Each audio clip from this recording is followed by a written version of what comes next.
selama kami masih hidup, selama masih ada kesempatan, selama raga kami masih ada dan juga hidup dan dapat berinteraksi Tuhan, inilah saatnya kami membuka hati kami untuk memberikan arti dalam setiap kehidupan kami. Dan saat ini mau memanggil kami supaya kami boleh menjadi bagian yang terpenting dalam sejarah pencapaian jiwa di kota kami. Dan biarlah kiranya Tuhan melalui pembekalan pada malam hari ini lagi, Engkau mendorong kami supaya kami semakin kuat di dalam kegeran itu. Terpujilah nama Tuhan Yesus, kami serahkan waktu ini untuk mendengarkan beberapa hal yang penting yang kami lakukan dan praktekkan. Terpujilah nama Tuhan Yesus Kristus, kami berdoa. Amin. Salam Tuhan. Sekarang kita ada 22, ya. Ada berapa sekarang? 1, 2, 3, 4, 5, 6, 7, 8, 9, 10, 11, 12, 13, 14, 15, 16, ya. 16 sekarang ada 22. Kira-kira seperti itu jumlahnya, tapi tadi beberapa bilang ada satu keadaan yang saya nggak bisa elak, tapi untuk sesi berikut saya akan hadir. Berarti ini jadi PR buat saya. Ya, nanti ada Ibu Swida juga yang akan bergabung. Berarti sudah ada 2 PR saya untuk khusus menjelaskan topik yang malam hari ini akan saya sampaikan. Nah, kemarin kita sudah ada di sesi persiapan, yaitu bagaimana kita semuanya mengerti tentang panggilan kita. Mulai dari hal yang sederhana yang kita bisa, seperti Andreas, dia melakukan seperti apa yang dia bisa. Tidak muluk-muluk harus menjadi seorang pengkhotbah, harus pintar dulu, harus belajar teologi dulu, tetapi melalui dari apa yang Tuhan buat dalam dirinya, yang ada dalam dirinya. Nah, di sini yang terpenting adalah hati yang terbuka dan hati yang siap untuk mau melakukannya, mengerjakan dan merebut jiwa-jiwa. Katakan, saya mau merebut jiwa-jiwa. Udah berapa jiwa yang dikatakan? Aku address, di kartu address sudah ada berapa catatannya? Bu Evi, 1. Kamu kemarin apa? Oh enggak, Pak Manu? Manu, Bapak udah ngomong kemarin, Bapak udah tuliskan. Ya, 1 pun dihargai sama Tuhan. Ya, bukan karena banyaknya, tetapi ada yang kita kumpulkan untuk kita bawa sama Tuhan. Boleh ini?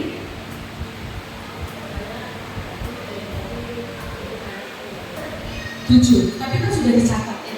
Nah, enggak apa-apa. Catat dulu, doakan dulu, satu persatu Tuhan bergerak ke sana. Ya. Bapak, kemarin katanya nggak dapat ya. Ada kemarin Bapak Kongres, tapi sudah dengar kan? Udah ada jiwanya? Belum ada. Ya, didoakan, diniatkan. Kalau nggak diniatkan nggak akan muncul. Ya, Mama Grace? Hah?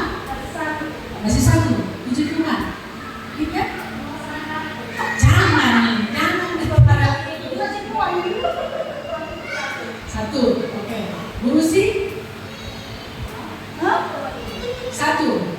Pak Riyandi? Kalau untuk mendoakan saat ini belum, karena alasannya begini. Sekarang ini kan saya pertemuan jadi nah, memenangkan jiwa kalau kondisi juga masih contoh kan tidak ada juga. Jadi dia ada cara, tapi belum pernah kekuatan. Karena aku masih bertumbuh untuk diri sendiri. Tapi calon ada. Oke. Calon ada, tapi belum didoakan. Tidak apa-apa. Setuju sekali. Kita mau mengizinkan orang lain, kita sendiri nggak beres. Untuk itu malam hari ini kita akan masuk kepada sesi 1 itulah, ya. Oke, Pak Novel.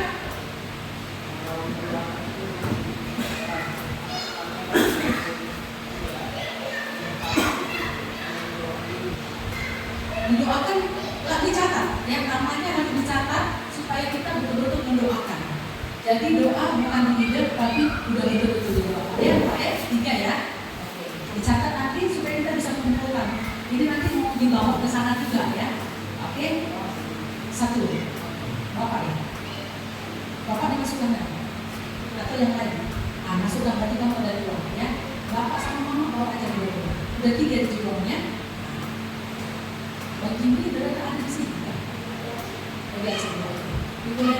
3 ya, catat nanti ya. Tetangga-tetangga yang di sana boleh.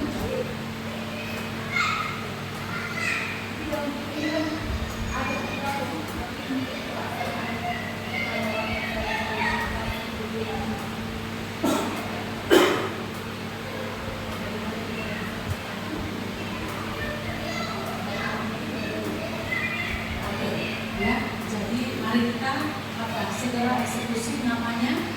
Siapa yang ditaruh hadiah kita? Tergambar di wajah kita, kayaknya datang gitu ya wajah itu ke muka kita. Langsung catat ya, lalu didoakan. Tadi, belum dapat. Memang usia 13 belum diperbolehkan. Oke, puji nama Tuhan. Nah, Bapak Ibu, hari ini kita akan langsung, saya minta tolong kalian yang membagikan ini. Nanti ini begini, ini boleh didapatkan oleh semua kita, kecuali kalian nggak usah ya, kalian nggak usah, tapi baca-baca di sini boleh ya, supaya itu cukup. Saya hanya dapat 30 beberapa tempat, jadi boleh dibagikan. Kalian boleh baca sekarang, tapi untuk dibagikan untuk kalian sendiri nggak usah dulu ya.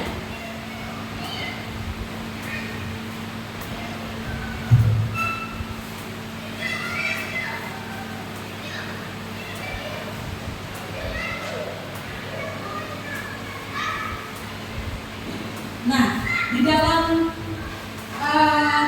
persiapan ini saya akan sampaikan kepada kita semua bahwa akan ada 3 sesi dalam bulan ini. Di luar itu nanti masih ada lagi untuk khusus para konselor yang siap. Mereka akan dipersiapkan di hari tertentu secara menyeluruh di satu tempat, saya nggak tahu. Nah, jadi 1 bulan ini setiap Senin 3 kali pertemuan ya. Senin ini, Senin depannya lagi, ya terakhir kita akan mengadakan pertemuan ya. Judul bukunya apa di situ? Kehidupan dan Kesaksian Kristen. Nah, ada yang kurang di situ, kayaknya satu lagi ya di atasnya, kursus ya, kursus kehidupan dan kesaksian Kristen 4K. Jadi diistilahkan 4K. Nah, jadi nanti kita akan belajar mempersiapkan diri kita. Tadi terjawab ya, nanti ini dimulai hari ini Bapak yang tadi bilang aku nggak siap karena aku harus bereskan diri.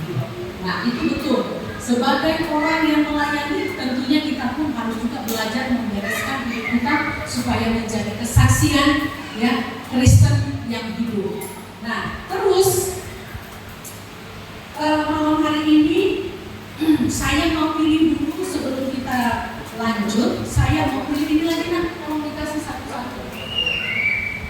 Saya mau pilih ya, ada yang bantu saya dalam hal ini nanti yang menuliskan di beberapa formulir yang ada. Nah, dalam setiap pertemuan yang ada, bukan setiap, tetapi pertemuan pertama dan pertemuan ketiga, kita nanti akan dihimbau menabur, ya, memberi persembahan. Terserah Bapak Ibu, jangan jadi sebuah tekanan, tapi kalau Bapak Ibu merasa penting bahwa jiwa-jiwa itu diselamatkan, ya tentu ya kita mau memberi yang terbaik bagi Tuhan nanti lewat persembahan yang ada.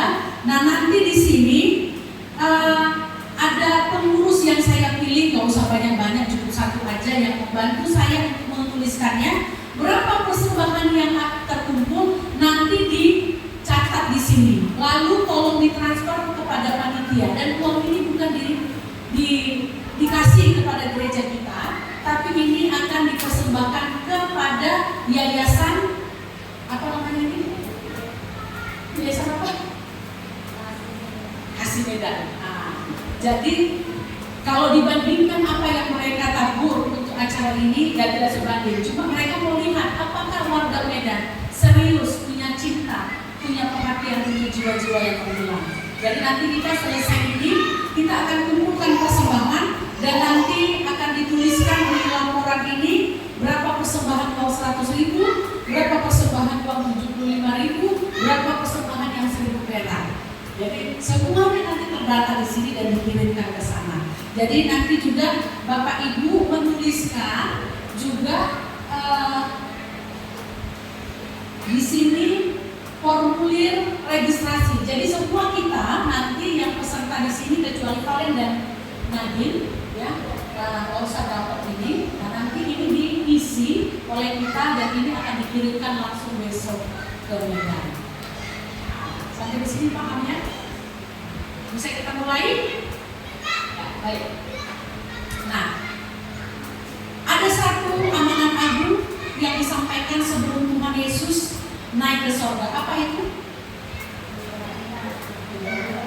Pergilah, jadikanlah semua bangsa sahabatku. Ya, firman Tuhan tidak bilang, ya, jadikanlah semua bangsa sahabatku, jadikanlah semua bangsa rekanku, jadikanlah semua bangsa bestiku. Nah, itu yang disampaikan. Tapi jadikanlah semua bangsa muridku. Artinya kalau kita dikatakan murid, berarti kalau ada murid ada siapa? Ada guru. Nah, siapa yang menjadi guru di sini? Kira-kira siapa yang menjadi guru di sini? Kita. Kita orang percaya. Nah, sekarang kita masuk kepada apa yang menjadi kegelisahan Bapak Yakni. Bagaimana aku mau berdoa? Bagaimana aku mau menginjili? Kalau aku sendiri pun belum beres, kira-kira seperti itu. Kalau aku sendiri pun belum sempurna. Memang kalau kita tunggu sempurna sampai kita mati, sampai Tuhan Yesus datang, kita nggak sempurna. Tapi menuju sempurna, iya, ya. Makin hari makin menuju sempurna. Tapi untuk menjadi sempurna tidak akan mungkin, karena yang sempurna itu hanyalah Tuhan saja. Nah, untuk itu, ya, kan nggak semudah itu. Kalau kita jadi guru, ada istilah guru kencing berdiri, murid kencing berlari. Biasanya, ya, kalau guru mengajar, guru yang hebat itu akan melahirkan murid yang bukan hanya sekedar hebat, tapi lebih hebat. Dia tadi, kalau guru tadi kencingnya hanya berdiri, dia mampu. Tapi ketika dia mengajar murid-muridnya mampu kencing sambil berlari, karena dia lebih jago. Dia bisa menangkap isi semua yang disampaikan oleh gurunya. Dan saya berharap saya punya keterbatasan ini, ya, sebagai guru mungkin saya tidak bisa sempurna menyampaikan hal ini. Harapan saya, Bapak Ibu semuanya berlari lebih unggul dari saya. Amin. Waduh, kok diam? Bisa? Harus bisa, ya. Tuhan yang hebat itu ada bersama-sama dengan kita. Oh, tadi saya belum tanya Pak berapa sudah aku Andreas itu? Kantor Andreas. Sedang berusahakan. Sedang berusahakan, Pak. Sekian waktu, ya. Sudah lama sekali. Ya, jadi tolong itu diisi. Saya memang juga seperti Bapak Ibu, saya berdoa selalu dengan orang yang sama. Masih 3 orang itu yang saya doakan. Kasih Torus sudah ada? Hah? Kasih Torus? Pak Torus sudah selesai dari kasih sama saya. Berapa? Ada 5 ya Pak? Pak 5 apa? 4 ya? Mau nambah lagi, boleh catat, nanti saya kasih lagi, ada di mobil. Ya, kartu adresnya ada di mobil. Jadi Bapak Ibu yang dikasihi oleh Tuhan, bahwa setiap orang Kristen, Bapak Ibu bisa lihat halaman 8 dari pendahuluan, ya. Setiap orang Kristen, ya, kita semuanya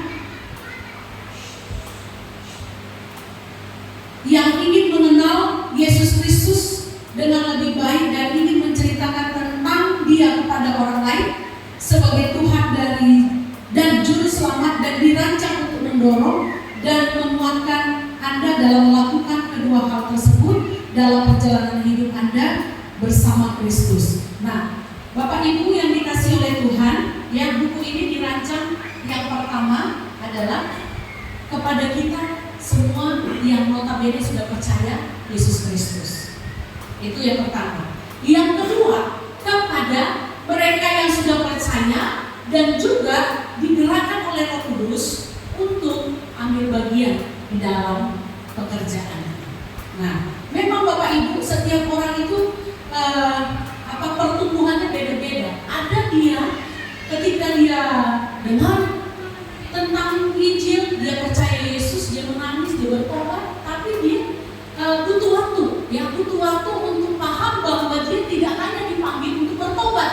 tapi dia juga dipanggil untuk menjangkau jiwa.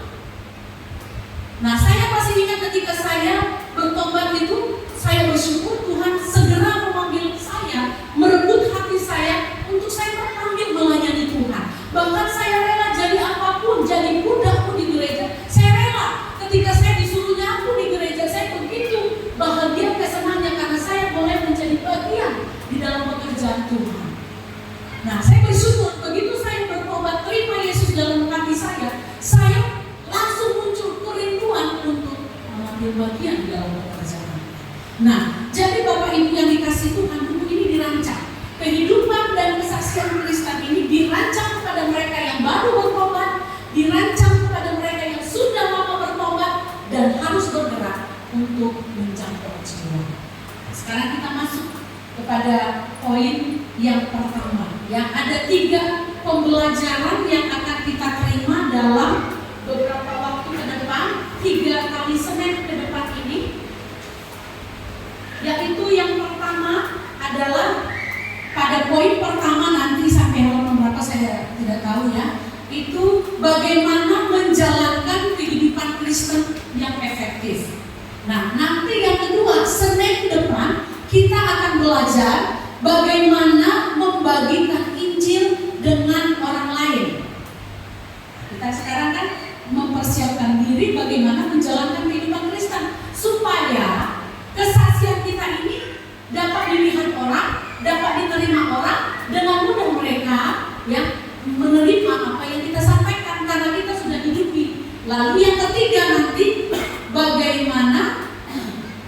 bagaimana cara peduli terhadap orang yang baru percaya. Nah, ini nanti sesi demi sesi akan kita sampaikan kepada kita semua peserta yang ada. Tapi hari ini kita akan belajar 3 langkah ini, dimulai dari langkah pertama, yaitu bagaimana menjalankan kehidupan Kristen yang efektif supaya kita dapat menjadi penjala manusia, pemberita Injil yang efektif di lapangan yang akan kita hadapi sebentar lagi. Nah, kita akan masuk kepada bagaimana caranya supaya kita bisa menjadi pemberita Injil, bagaimana menjalankan kehidupan Kristen yang efektif.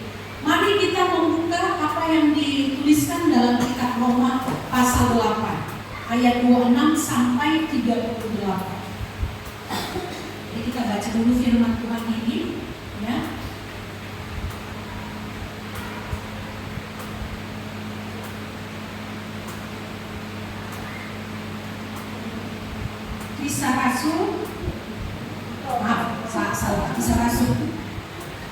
Kisah para Rasul pasalnya yang ke-8 ayatnya yang ke-30 yang ke-26. Kisah Rasul pasal 8 ayatnya yang ke-26 sampai 38. Di sana judulnya adalah Sida-sida dari tanah Ethiopia. Mari kita simak bersama-sama supaya kita bisa mendapatkan sebuah cerita dan juga menangkap sesuatu yang penting dari seorang yang bernama Filipus. Kemudian berkatalah seorang malaikat Tuhan kepada Filipus, katanya, bangunlah dan berangkatlah ke sebelah selatan menurut jalan yang turun dari Yerusalem ke Gaza. Jalan itu jalan yang sunyi. Lalu berangkatlah Filipus, adalah seorang Ethiopia, seorang sida-sida, pembesar dan kepala perbendaharaan Sri Kandake, ratu negeri Ethiopia yang pergi ke Yerusalem untuk beribadah. Sekarang orang itu sedang dalam perjalanan pulang dan duduk dalam keretanya sambil membaca kitab Nabi Yesaya. Lalu kata Roh kepada Filipus, pergilah ke situ dan dekatilah kereta itu. Filipus segera ke situ dan mendengar sida-sida itu sedang membaca kitab Nabi Yesaya. Kata Filipus, mengertikah Tuhan apa yang Tuhan baca itu? Jawabnya, bagaimanakah aku dapat mengerti kalau tidak ada yang membimbing aku? Lalu ia meminta Filipus naik dan duduk di sampingnya. Nas yang dibacanya itu berbunyi seperti berikut. Seperti seekor domba ia dibawa ke pembantaian, dan seperti anak domba yang keluh di depan orang yang menggunting bulunya, demikianlah ia tidak membuka mulutnya. Dalam kehinaannya berlangsunglah hukumnya. Siapakah yang akan menceritakan asal usulnya? Sebab nyawanya diambil dari bumi. Maka kata sida-sida itu kepada Filipus, aku bertanya kepadamu tentang siapakah Nabi berkata demikian, tentang dirinya sendiri atau tentang orang lain? Maka mulailah Filipus berbicara dan bertolak dari nas itu. Ia memberitakan Injil Yesus kepadanya. Mereka melanjutkan perjalanan mereka dan tiba di suatu tempat yang ada air. Lalu kata sida-sida itu, lihat, di situ ada air. Apakah halangannya jika aku dibaptis? Ya, saudara, Filipus ini saya pernah sampaikan di waktu yang lalu, dia adalah salah satu orang yang dijangkau oleh Andreas. Ya, yang dijangkau oleh Andreas. Lalu dia menghidupi apa yang diajarkan kepadanya. Lalu dia punya bekal, dan bekal yang dia punya itu membawa dia menjadi pribadi yang efektif untuk menjangkau jiwa lagi. Lihat, yang dijangkaunya enggak tanggung-tanggung, seorang pembesar loh, ya, sida-sida dari Ethiopia katanya, ya, dia seorang pemimpin besar. Tapi pada saat itu dia sedang mencari-cari tahu tentang arti kitab yang dia sedang baca pada saat itu, dia nggak paham katanya. Lalu Tuhan mengutus Filipus pergi ke sana. Roh Tuhan berbicara kepada Filipus. Nah, Filipus ketika dapat suara yang menyuruh dia pergi menemui sida-sida itu, dia mikir atau mungkin dia berdoa dulu, enggak, tapi dia tanggap, dia cepat, ya, dia sangat responsibility, ya, terhadap tanggung jawab terhadap tugas yang dibebankan kepadanya. Nah, minta maaf sebelumnya, memang ini kadang-kala ya, nanti saya akan tunjukkan kenapa seseorang dia bisa macet dalam panggilannya untuk menjangkau jiwa, panggilannya untuk menjadi seorang pelayan Tuhan. Kenapa menjadi macet? Itu biasanya ada hubungan dengan kehidupan pribadinya di hadapan Tuhan.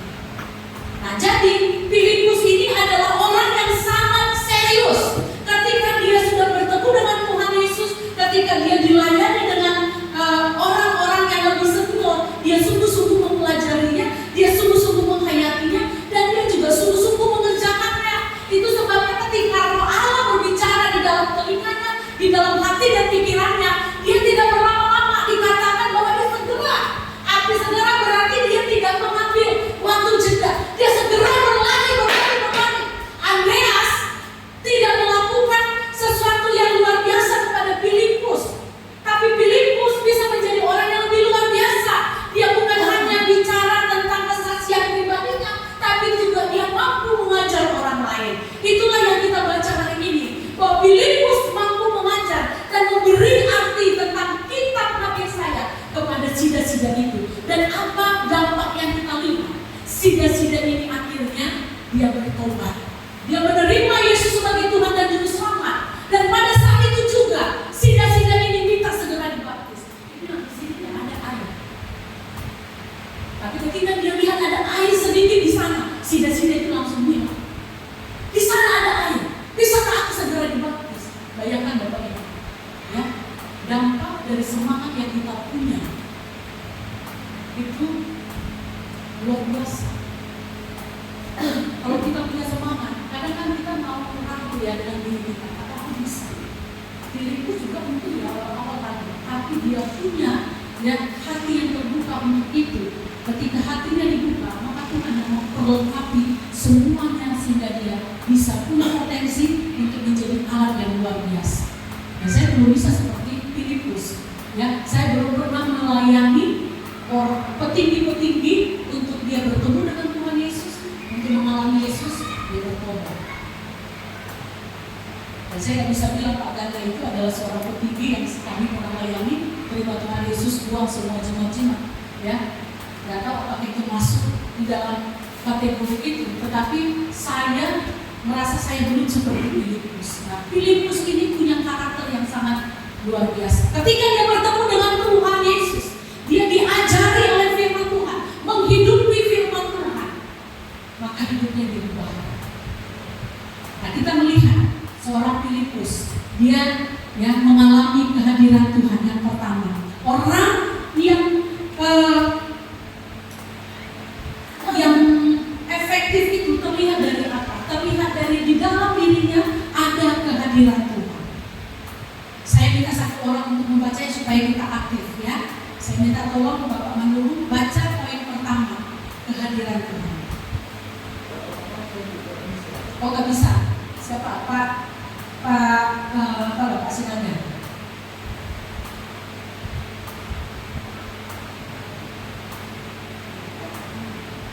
Kehadiran Tuhan. Pertama, kehidupan Filipus menjadi saksi dari Kristus. Dia dipilih sebagai bekerja di gereja menemukan karena karakternya ini. Boleh dibaca sebentar?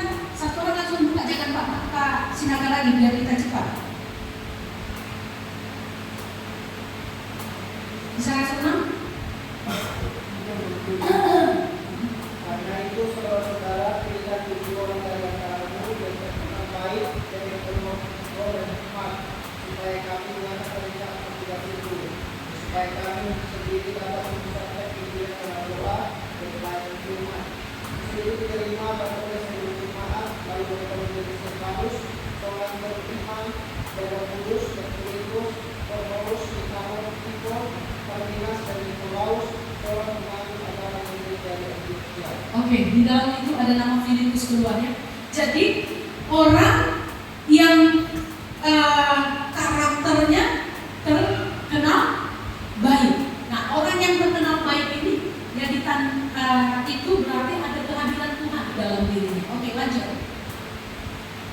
Kehadiran Tuhan dalam hidupnya, karakternya, dan menurutnya sampai kuat, akan menjadi saksi yang kuat dalam dunia. Kita harus menunjukkan bahwa kita mendukung dia. Ya, ini penting sekali, ya. Bagaimana kita menjadi orang Kristen yang efektif. Yaitu yang pertama, harus terlihat kehadiran Tuhan dalam diri kita. Melalui apa? Melalui karakter kita terkenal baik. Jadi seorang pelayan itu harus dia terkenal baik. Nggak mungkin seorang penjahat menjadi pelayan Tuhan. Mau jadi apa nanti? Orang-orang yang dipimpin. Nah, kita semua ini adalah Andreas. Kita semua ini adalah Filipus yang dipanggil oleh Tuhan. Maka kehadiran Tuhan ini penting bagi kita. Supaya pelayanan kita efektif, maka kehadiran Tuhan ini penting bagi kita. Nah, yang kedua apa? Roh Kudus, ya. Ini kita perlukan supaya kehidupan Kristen kita efektif. Kita nggak bisa berjalan dengan kekuatan kita sendiri. Kebaikan kita tanpa Roh Kudus itu akan mengalami rasa frustasi, Bapak Ibu, karena ada satu titik yang nanti kita akan mengalami satu titik di mana kita lelah. Kita jadi lelah melihat orang-orang yang kita layani mungkin tidak seturut dengan yang kita pikirkan. Lalu kalau tidak ada Roh Kudus, maka kita akan menggunakan tangan besi itu semua itu. Tapi kalau ada Roh Kudus, Bapak Ibu, ya. Yang kedua ini, Roh Kudus sangat terlibat dalam kehidupan dan pelayanan Filipus. Lalu kata Roh kepada Filipus, pergilah ke situ dan dekatilah kereta. Ya, laki-laki itu. Roh Kudus adalah guru, penuntun, dan sosok yang membuat hidup kita menarik dan memberi kita keberanian untuk bersaksi. Tanggung jawab kita adalah untuk berserah pada semua sumber daya yang luar biasa yang Dia berikan. Ketika Filipus dibawa ke pejabat Etiopia yang dipersiapkan oleh Roh Kudus, kita nggak bisa melangkah tanpa tuntunan Roh Kudus. Hikmat yang kita dapatkan harus berasal daripada Roh Kudus. Karena kalau tidak ada Roh Kudus, maka kata-kata itu akan menjadi sebuah kata-kata yang hambar dan tak memiliki makna apapun yang dapat tinggal di dalam hati orang yang kita layani. Nah, yang ketiga, firman Tuhan. Perhatikan peran penting yang dimainkan oleh firman Tuhan dalam kisah ini.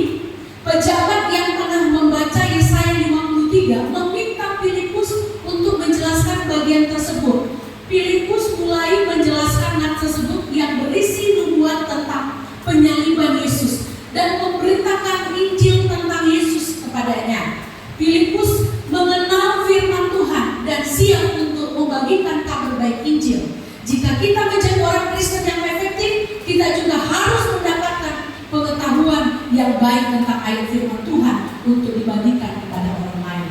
Nah, di sini dituntut ya kepada kita semuanya, kita harus bergaul karib dengan firman Tuhan. Kita nggak bisa lagi jadi orang-orang yang Senin Kamis baca firman Tuhan. Kalau kita baca firman Tuhan Senin Kamis, maka apa yang bisa kita bagikan kepada mereka yang Tuhan putus untuk kita layani? Jadi firman Tuhan itu harus menjadi makanan kita sehari-hari. Seperti kita nggak bisa lepas dari makanan 1 hari 3 kali. Demikian juga firman Tuhan harusnya itu menjadi makanan kita. Nah, Filipus seperti itu. Dia kan tidak menjadi pribadi yang cakap, pribadi yang efektif kalau dia mudah belajar firman Tuhan.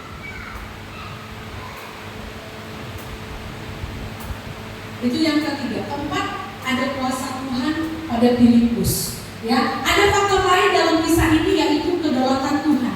Tuhan memastikan bahwa pejabat itu memiliki salinan Yesaya 53 dan Filipus ada di sana pada waktu yang tepat untuk menjelaskan hal tersebut. Tuhan tidak hanya mengerjakan hal-hal terperinci seperti itu, tetapi juga memampukan orang-orang biasa untuk melakukan hal-hal yang luar biasa.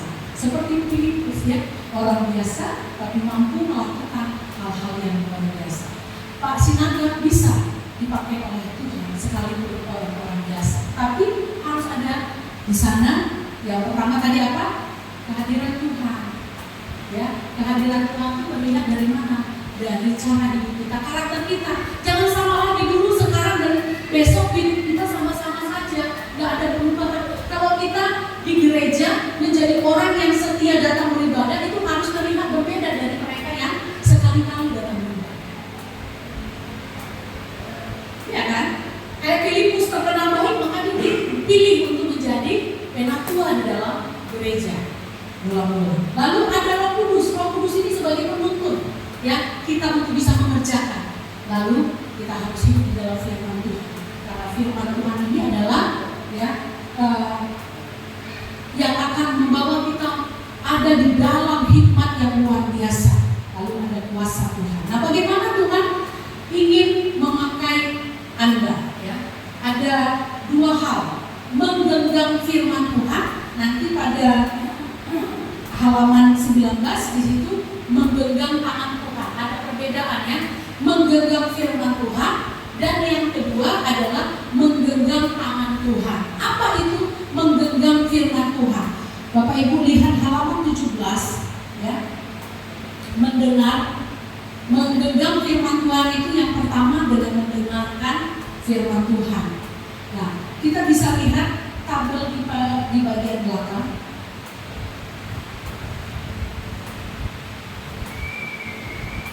Dari hasil survei menunjukkan halaman 115 ya.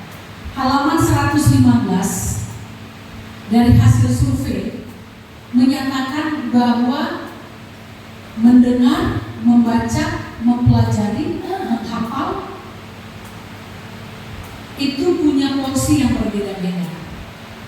Yang paling kecil itu mendengarkan. Saya mau tanya dulu, khotbah saya minggu kemarin apa ya?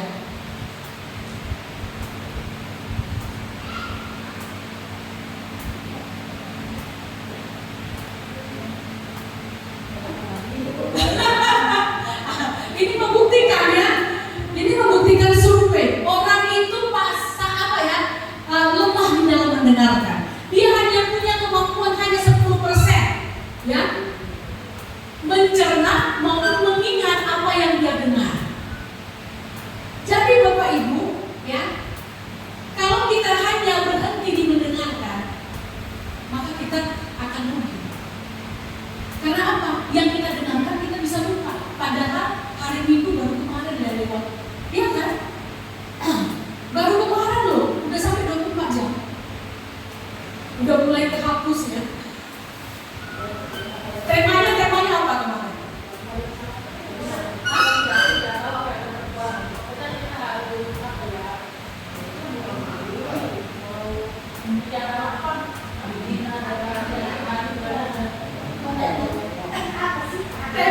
Temanya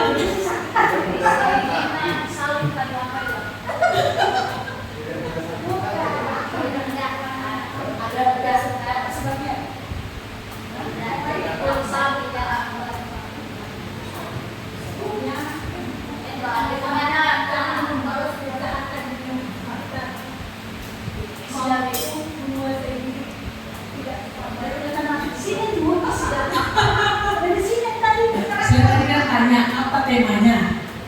Ya kan? Apa temanya?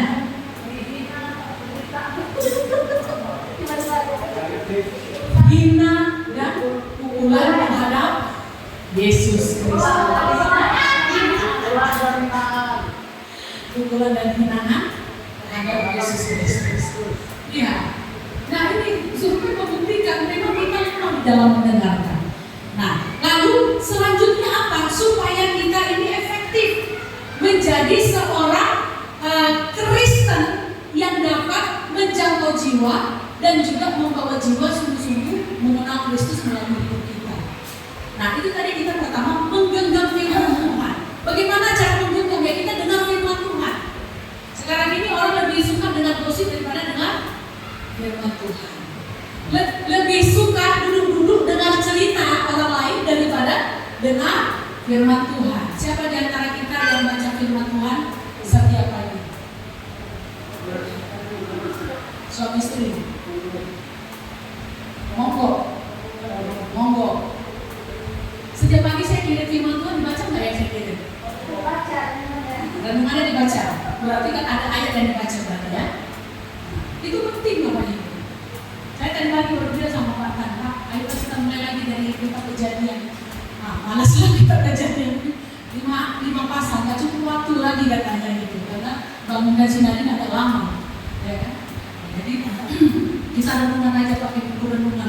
Tapi saya ingin juga kita juga punya betul-betul memahami kitab itu dari Perjanjian Lama sampai Perjanjian Baru. Kita harus baca secara sistematis dan kontinu. Nggak hari ini baca besok libur, besoknya libur lagi, besoknya baca lagi, nggak kelar. Bapak Ibu kadang kita punya alasan kan? Saya sibuk, tapi saya ya senang walaupun sekarang nggak senang lagi. Nggak kurang senang saya sama Pak Ahmad. Ya karena udah ada aneh-aneh sekarang ini ya. Tapi dia perlu bersaksi loh. Ya, setahun ini bisa 5 kali loh bolak-balik baca Alkitab selesai dari Perjanjian Lama ke Perjanjian Baru. Setahun 5 kali. Kami 5 pasal sehari mau mencret rasanya.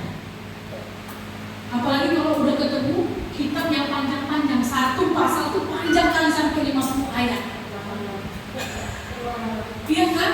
Nah, capek. Tapi Ahok bisa menyelesaikan 5 kali bolak-balik setahun baca Alkitab. Itu orang sudah sibuk, kita kan bukan sibuk, sok sibuk kita. Tapi baca Alkitab kita nggak bisa seintens itu. Jadi ini penting sekali. Kalau mau hidup kita efektif, nggak ada cara lain, nggak ada jalur ninja, nggak ada cara instan. Ini dia kuncinya. Kita harus biasakan diri dengan mendengar firman Tuhan, apakah lewat khotbah, apakah lewat radio, ya. Nah sekarang maju ke membaca. Ada berapa persen membaca? 25%. Dengan kita membaca, maka kita akan mampu mengingat ini 25% ketika kita membaca. Penting, nanti lebih meningkat dari sekedar mendengar. Kalau mendengar 10%, tapi kalau membaca, kita akan mengingat apa yang kita baca itu, ya dari sekian banyaknya itu 25% pasti lengket di otak. Lalu yang ketiga apa? Yang ketiga mempelajari ada berapa persen? 50%. Dengan kita membaca firman Tuhan, lalu kita mempelajarinya, maka ini bukan hanya bergerak kepada tingkat yang lebih tinggi kita mengingatnya, tapi kita menjadi lebih tahu, menjadi lebih dalam pengetahuan tentang itu, dan itu akan membuat ingatan kita tentang bagian itu meningkat jadi 50%. Nah, lalu bagian terakhir berapa? Apa dikatakan? Menghafal, mengingat.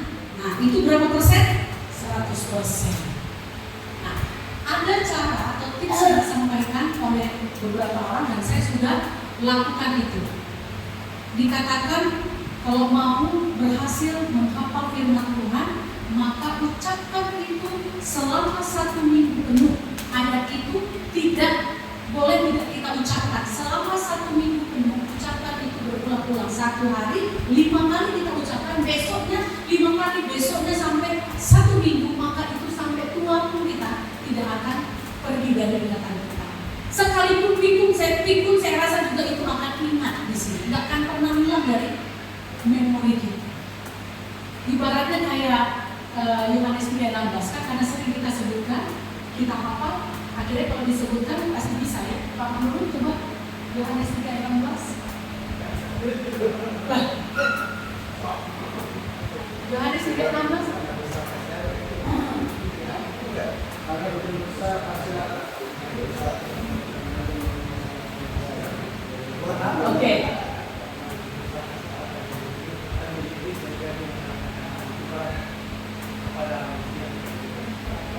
Tidak apa-apa, tidak bagus juga. Walaupun tidak sempurna, yang sesuai dengan tertulis di sini. Nah, Bapak Ibu yang dikasih oleh Tuhan, ini karena ayat ini sudah sering kita dengar, bahkan kita sebutkan, kita hafal, berulang-ulang, akhirnya ini bisa teringat. Paling tidak, kalaupun kita nggak bisa sebutkan dengan sempurna, kita tahu bunyinya. Ya kan? Karena begitu besar kasih Allah akan dunia ini sehingga Dia mengaruniakan anaknya itu supaya setiap orang siapa orang yang percaya kepada Dia tidak binasa melainkan hidup. Nah, jadi ternyata dengan menghafal ini kita bisa mengingat itu 100%. Nah, caranya bagaimana? Selama 1 minggu usahakan. Kalau orang Yahudi itu dikatakan baik dia tidur, dia duduk, dia berjalan, dia berdiri, dia harus mengajarkan itu berulang-ulang kepada anak-anaknya. Bahkan di dalam setiap sudut rumahnya, di dindingnya, di meja makannya, di mana-mana diletakkan orang-orang tua firman Tuhan supaya dia ketika datang ke meja makan dia lihat ada ayat dia baca. Walaupun tidak begitu cepat dia mengingatnya, tapi dia sudah baca sekali. Nanti dia makan waktu yang kedua kali makan siangnya, dia baca lagi ayat itu dan dibuat itu besar-besar di meja supaya bisa dibaca semua orang yang ada di rumah. Ya saya mau lakukan itu juga di rumah saya. Jadi kalau ada ayat firman Tuhan di rumah ini, ada rumah pendeta, nggak ada ayat firman Tuhan. Jadi saya juga rindu mau menerapkan seperti itu. Kita bisa lakukan itu di rumah kita. Kita ketika kita melakukan ini, kita bukan sekedar menyelamatkan diri kita, tapi kita sedang menyelamatkan seluruh rumah kita. Dan di dinding kita taruh ayat firman Tuhan. Dan saya melihat satu contoh kebanggaan ada timnas saya. 2 anak laki-laki yang luar biasa ketemu dengan kami sopan sekali, lalu disuruh berdoa seperti orang yang sudah dewasa sekali doanya, kata-katanya. Lalu kalau kamu memberikan satu penjelasan tentang ayat ini, dia bisa menguraikannya. Padahal masih kelas 3 SMP, tapi saya pikir ini sekolah teologi, tapi enggak. Karena apa? Di rumahnya mereka dilatih. Bagaimana bisa anakku seperti ini deh? Saya bilang betul. Iya Kak, kami kalau di rumah itu seperti itu selalu. Sebelum tidur kami selalu membicarakan firman Tuhan dan mengulasnya. Lalu kami haruskan anak-anak kami menghafal firman Tuhan yang kami pasang di dinding atau di meja makan kami. Dan hasilnya apa? Hasilnya mereka punya 2 putra yang hebat. Keluarga yang kuat. Mereka ditempa berbagai masalah. Mereka sempat tidak makan 1 minggu sampai mau mati satu keluarga. Tapi mereka tetap bertahan. Tuhan luar biasa, Tuhan baik. Kenapa mereka bisa seperti itu? Banyak orang Tuhan juga masih dalam keadaan diberkati, bisa murtad, bisa nggak percaya Yesus Tuhan lagi. Dia mengatakan bahwa Tuhan pembohong. Ada. Kenapa bisa begitu? Karena tidak dekat dengan Tuhan. Tapi keluarga ini tetap bertahan. Dan pernah juga tahu, pas yang saya tahu kalian itu hidup beberapa enggak Kak. Hidup kami sangat susah dalam 2 tahun yang lalu. Kami sempat 1 minggu, orang tidak tahu kalau kami ada dalam keadaan yang sangat-sangat kritis di dalam kamar kami. Masa seperti itu? Saya bukan bersaksi tentang kesaksian yang benar, tapi inilah kesaksian kami. Kami tetap percaya Tuhan itu baik atas kami, apapun keadaan. Tapi tentu ada pertolongan Tuhan yang datang kepada mereka. Dapat 1 roti, mereka bersyukur kepada Tuhan. Orang yang tidak hidup bergaul, menggenggam firman Tuhan di dalam hati, dia akan gampang goyah. Sekalipun dalam keadaan berkati, dia akan gampang bergeser. Dia tidak bergeser. Dia tidak tinggalkan panggilannya sebagai hamba Tuhan, sekalipun dia sangat melarang pada saat itu. 2 tahun kami melarang. Sekarang kami ada pelayan dengan tapi masih sederhana sekali, tapi masih kami tidak bersyukur kepada Tuhan. Anak-anak dilatih untuk beriman kepada mengandalkan Tuhan. Nah itu dimulai dari mana? Menggenggam firman.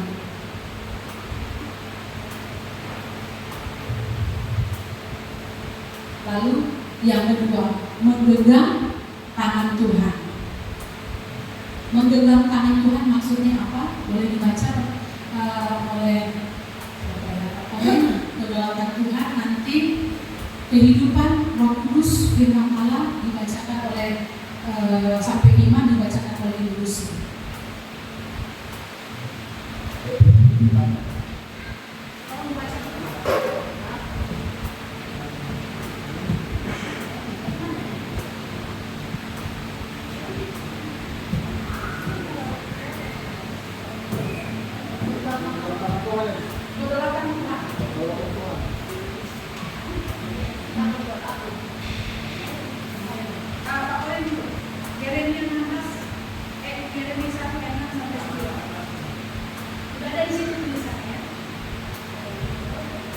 Kedaulatan Tuhan, Yeremia 1 ayat 6-9. Maka aku menjawab, Tuhan Allah, sesungguhnya aku tidak pandai bicara, sebab aku masih muda.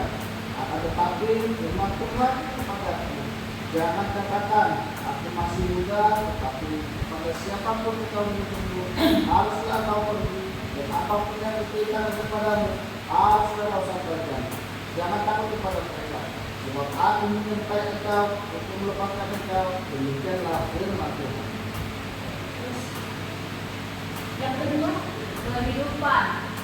Filipi 2 ayat 13. Sebab Allah lah yang mengerjakan jalan kamu, baik kemauan maupun pekerjaan kerelaan. Roh Kudus. Efesus 5 ayat 18. Janganlah mabuk oleh anggur, karena anggur menimbulkan hawa nafsu, tetapi hendaklah kamu penuh dengan Roh. Firman Allah. Efesus 6 ayat 17. Terimalah pokok keselamatan dan pedang Roh, yaitu firman Allah. Iman. Ibrani 11 ayat 6. Tanpa iman tidak mungkin orang berkenan kepada Allah. Sebab siapa yang datang kepada Allah, dia harus percaya bahwa Allah ada dan bahwa Allah memberi upah kepada orang yang sungguh-sungguh mencari Dia. Ya, bagaimana kita menggenggam tangan Tuhan? Ya, ini yang tadi ayat-ayat yang kita baca ini, inilah cara kita menggenggam tangan Tuhan. Kita nggak bisa berjalan sendiri tanpa ada pihak Tuhan yang bersama dengan kita, pegang tangan kita. Kita harus percaya bahwa Allah berdaulat atas hidup kita. Dia akan mengatur kata-kata kita, Dia akan mengatur langkah kita kepada siapa kita akan diutus, ya kan? Dan bagaimana kita akan berbicara, itu semua ada dalam kendali Tuhan. Jadi bagi kita yang mungkin ragu-ragu, ya ragu-ragu bagaimana aku bisa melakukan ini, genggam tangan Tuhan, karena Dia yang berdaulat. Dia akan menolong kita menyempurnakan apa yang tidak mungkin kita lakukan, mungkin bisa kita lakukan karena ada Tuhan bersama dengan kita. Itu yang dikatakan juga oleh Yeremia, aku nggak bisa, aku masih muda. Siapa yang mau percaya sama aku yang muda ini? Kan nggak ada yang mau percaya pada zaman itu. Orang lebih percaya sama yang tua-tua, karena yang tua-tua ini karena dikatakan tidak banyak makan asam dan garam, pengalaman dan lain sebagainya. Ya Yeremia gitu. Aku masih muda sama kayak Musa. Aku ini petak lidah nggak bisa ngomong. Tapi kalau Tuhan berdaulat, kamu akan kupilih menjadi penyelamat umat Israel, maka nggak bisa menolak. Karena Tuhan yang punya kedaulatan atas hidup kita. Seperti saya nggak bisa menolak. Yang Tuhan kasih di dalam hati saya adalah hati yang mau menerima panggilan Dia pada saat itu. Apapun yang Tuhan kasih kepada saya untuk saya lakukan, saya siap. Makanya dengan sukacita saya menjadi penyanyi gereja, pastor gereja saya dalam beberapa tahun. Setelah jadi pastor gereja, naik pangkat saya jadi apa? Jadi tukang ngurus anak-anak sekolah minggu. Jadi jaga gawang begini supaya mereka nggak lari keluar. Ada yang nangis atau ada yang merah, saya bawa ke WC dan dicetak. Itulah tugas saya. Perhatikan kami kakak-kakakmu, tugasmu melihat saja anak-anak ini dan melihat bagaimana kamu membaca. Naik tingkat, lalu saya jadi pemimpin pujian di sekolah minggu. Lalu naik tingkat lagi, saya jadi membawa firman Tuhan lewat cerita bergambar yang di belakangnya ada tulisan, ya. Lalu naik tingkat. Percayakan Tuhan dari yang tidak bisa menjadi bisa. Jadi semua memang ada proses, tapi dimulai dari hati kita yang mau terbuka dan kita menyerahkan kepada Tuhan. Apa yang nggak mungkin bisa Tuhan buat, kita. Bahkan Musa yang retak lidah katanya nggak bisa ngomong, tapi bisa dipakai Tuhan. Memang akhirnya mulut yang dipakai untuk berbicara adalah mulut Harun, abangnya, karena abangnya fasih berbicara. Tapi dia tetap orang yang dipakai Tuhan untuk membawa orang Israel keluar dari tanah Mesir. Nanti ini kita genggam, kita nggak bisa jalan sendiri, jangan sok jago kita. Maka itu pentingnya kita genggam tangan Tuhan, kita rangkul Tuhan supaya kita punya kuasa yang hebat yang bisa berjalan. Tapi kita nggak bisa juga ya sekedar menggunakan kuasa Tuhan tanpa memperlengkapi diri. Tadi poin pertama, menggenggam apa? Firman Tuhan. Supaya kita kaya, ya kita harus dengar firman Tuhan. Supaya kita kaya, diperlengkapi, maka kita akan membaca firman Tuhan. Ketika kita sudah membaca firman Tuhan, maka tingkatkan kepada mempelajari. Banyak sekarang ya sarana-sarana yang bisa kita pakai melalui media sosial, kita bisa cari bimbingan yang apa artinya ini. Banyak bisa mengajarkan juga pengertian. Setelah kita mempelajari, kita menghafal, dan saya percaya ketika kita sudah mengikuti tahap ini, kan firman Tuhan dikatakan, firman yang telah didengar itu tidak akan kembali sia-sia. Apabila firman sudah diperdengarkan, itu tidak akan kembali sia-sia. Apa yang kita dengar, apa yang kita baca, apa yang kita pelajari, apa yang kita hafal, saya percaya itu akan bekerja dalam hidup kita. Kita akan diubahkan oleh Tuhan. Amin. Kita diubahkan oleh Tuhan. Tidak ada yang bisa mengubahkan kita. Manusia nggak bisa mengubahkan kita. Yang bisa mengubahkan kita adalah Tuhan melalui firman.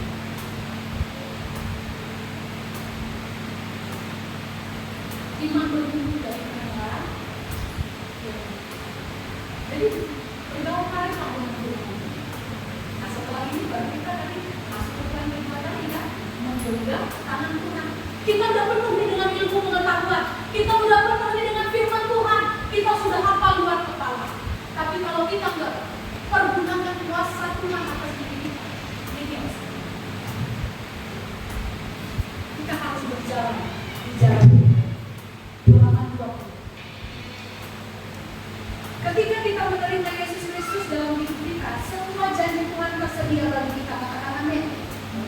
Dan kita menyadari janji-janji ini ketika kita hidup sesuai dengan kehendak Tuhan. Karena kita tidak sempurna, Tuhan telah menyediakan pertolongan bagi kita untuk berjalan di sepanjang jalannya dan pulih ketika kita boleh. Bisa saja kita ketika dalam keadaan sulit, kita ada di dalam keadaan yang tidak menyenangkan, tidak nyaman, tetapi kita tidak akan goyah harga. Kata apa tuh? Sekali pohon kalau tidak terbuka pohon, aku tidak berbuah, ya kan? Hasil kalau jayur mengecewakan, tak menghasilkan kambing domba terhalang dari mutunya, dan tidak ada sapi dalam kandang. Apa artinya di dalam? Tapi aku akan bersorak-sorak di dalam Tuhan, berdia-dia di dalam Allah yang menyelamatkan. Artinya, sekalipun orang-orang percaya di dalam penderitaan yang amat sangat, tidak ada lembu sapi, tidak ada kambing domba, tidak ada buah yang terlihat, tidak ada makanan yang tersedia, tidak akan pernah bohong. Firman Tuhan itu gak akan pernah sia-sia Bapak Ibu. Kita dengar, kita renungkan, kita pelajari, kita apa nggak sia-sia. Dia akan mengokohkan kita di saat kita membutuhkan. Kita tidak akan boleh. Tapi kuncinya adalah kita harus berjalan di jalannya Tuhan. Nah, kalau kita berjalan di jalannya Tuhan, apa yang dihasilkan? Yang pertama apa? Damai sejahtera, ya, sukacita. Yang ketiga, hidup berkelimpahan. Hidup berkelimpahan ini tidak berbicara tentang materi saja, tapi hati yang penuh dengan rasa syukur dan cukup. Itu sudah disebut dengan berkelimpahan. Ada orang kaya punya banyak duit tapi hatinya nggak bersyukur, itu tidak bisa disebut dengan berkelimpahan. Jadi kita berjalan di jalan Tuhan, apapun keadaan kita, maka kita akan mengalami damai sejahtera.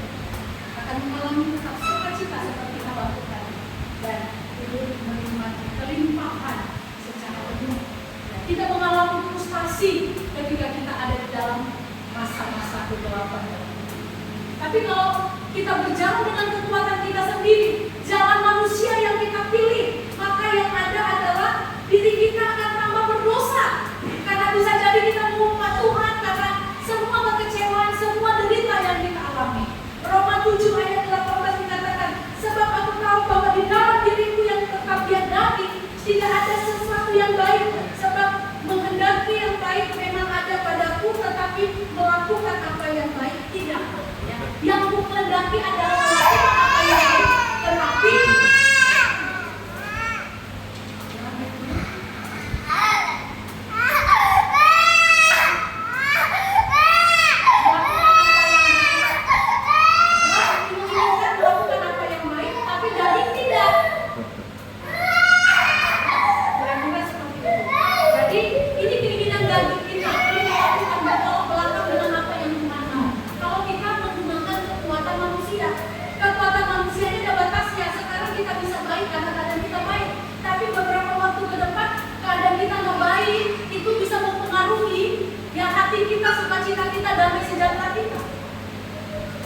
kalau kita menggunakan jalan kita, kekuatan kita, lalu apa yang kita rasakan yang kedua? Kalau kita menggunakan kekuatan kita, yang kedua akan mengalami kerusakan batin.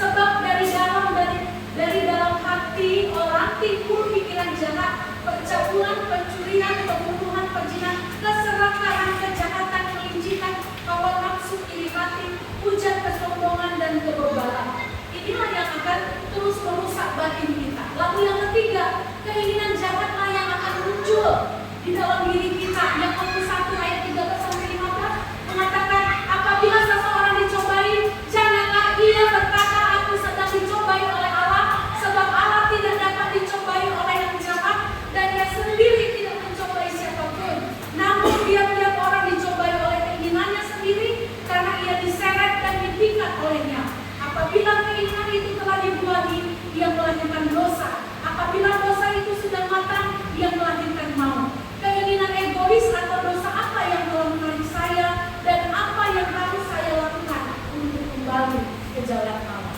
Nah, Bapak Ibu yang dikasih oleh Tuhan, tentu dari dua jalan ini, ya, mari kita ambil jalannya Tuhan. Kita gunakan kekuatan Tuhan, karena kekuatan Tuhan yang ada pada kita, yang itu yang akan membuat kita bisa survive di dalam panggilan kita, di dalam tanggung jawab yang Tuhan sudah berikan kepada kita. Jangan gunakan jalan kita, pikiran kita, kekuatan kita, karena apa yang kita punya itu terbatas sifatnya. Halaman 24 masuk kepada topik Tuhan menyediakan. Pak Rialdi bacakan dulu.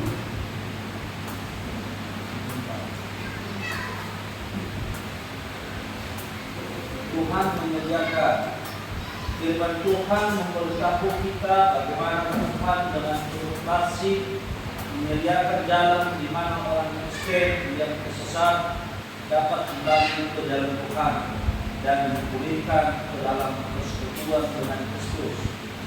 Tuhan itu penuh belas kasihan dan pengampunan, dan jika kita mau mengakui dosa-dosa kita dan berbalik, Tuhan akan mengembalikan kita ke jalannya yang menuju damai sejahtera, sukacita dan hidup yang berkelimpahan. Tak kesudahan kasih setia Tuhan, tak habis-habisnya harapannya, selalu baru tiap pagi besar kesediaannya. Ratapan 3 ayat 22-23. Jadi tadi ada dua jalan yang sering sekali diambil oleh setiap kita manusia. Ada jalan Tuhan, ada jalan manusia. Bapak Ibu sekarang ada di posisi mana? Di jalan yang mana sekarang? Kita sedang berada. Apakah kita di jalan di mana kita berjalan di jalannya Tuhan, atau kita berjalan di jalannya manusia? Nah, kalau kita masih ada di titik berjalan di jalan manusia, Tuhan menyediakan dikatakan. Tuhan menyediakan jalan pemulihan buat kita. Galatia 6 ayat 10, Bapak Korin bacakan. Lalu nanti 1 Yohanes 1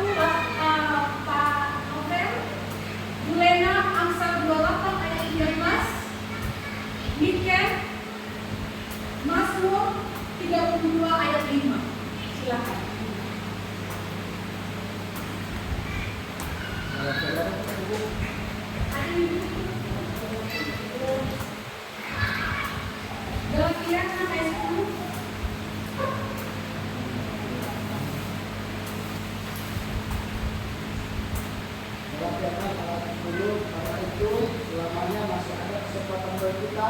Marilah kita berdoa kepada semua orang. Tapi pertama pada kawan-kawan kita seiman. Ini yang jalan pemulihannya dari sini. Oke? Berbuat baik. Apa? Berbuat baik jalan pemulihan.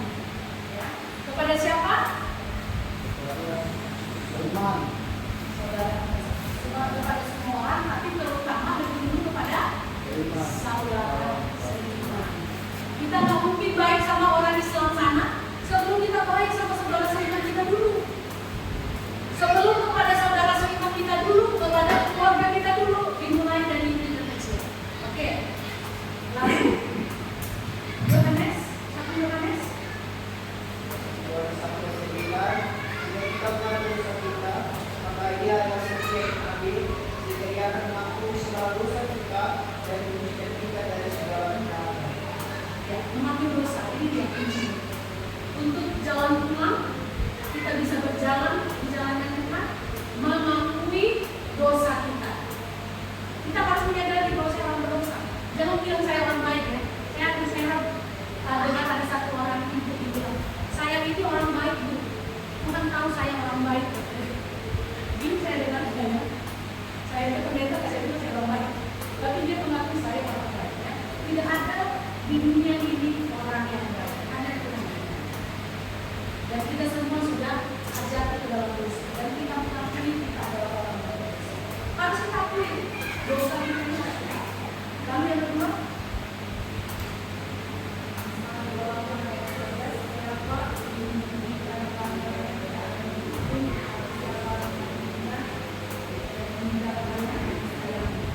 siapa yang tidak mengakui pelanggarannya tidak beruntung. Tetapi kalau dia mengakui, apa tadi dia? Dan meninggalkannya, dia akan disayangi. Ya? Artinya kita berbalik dari semua perbuatan jahat. Kita akui itu. Kalau kita akui, tidak kita akui, kita nggak beruntung.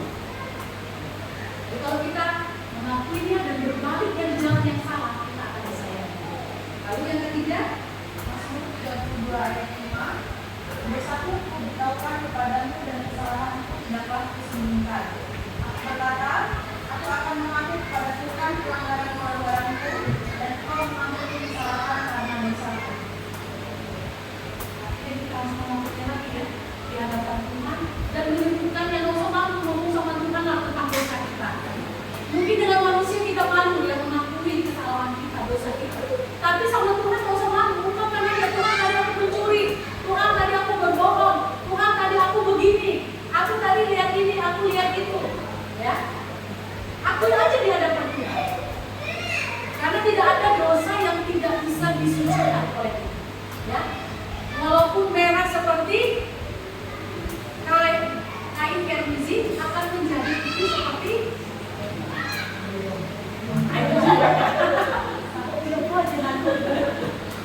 ya, jadi bisa dinikmati sejauh langit ya dari bumi dan lain sebagainya. Saya juga nggak bisa hafal satu persatu, tapi saya ingat ayat itu. Ya. Jadi Tuhan membuang semua dosa kita apabila kita mengakui dosa, berbalik, diampuni, lalu ketika kita sudah berjalan di jalan Tuhan dengan mengakui dosa, berbalik, dan kita menerima pengampunan dari Tuhan, maka halaman berikutnya pesannya adalah tetap berada di jalan Tuhan. Tetap berada di jalan. Oke, silakan baca. Tetap berada di jalan Tuhan dan jangan menjalankan Tuhan secara konsisten dan tidak secara lembaga ataupun tidak misalnya. Tuhan berfirman kepada Yesus dan Tuhan harus diberikan dan kita disiplin begitu dengan setiap waktu setiap hari. Waktu yang paling penting dalam hidup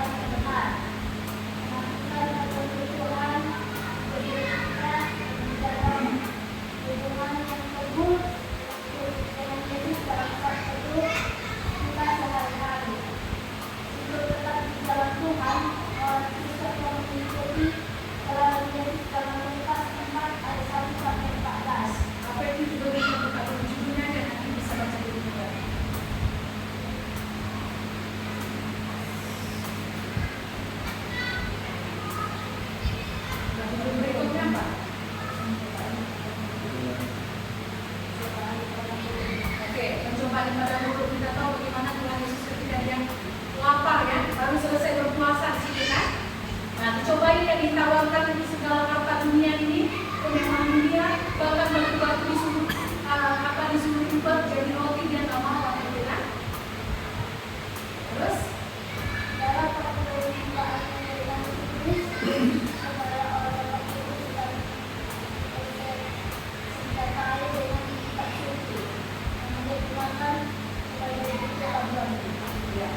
Jadi bagaimana supaya kita bisa terus ada di jalan Tuhan? Ya, anggaplah bahwa kita sekarang ini memilih jalan Tuhan, ya, bukan jalan kita sendiri, tapi jalan Tuhan.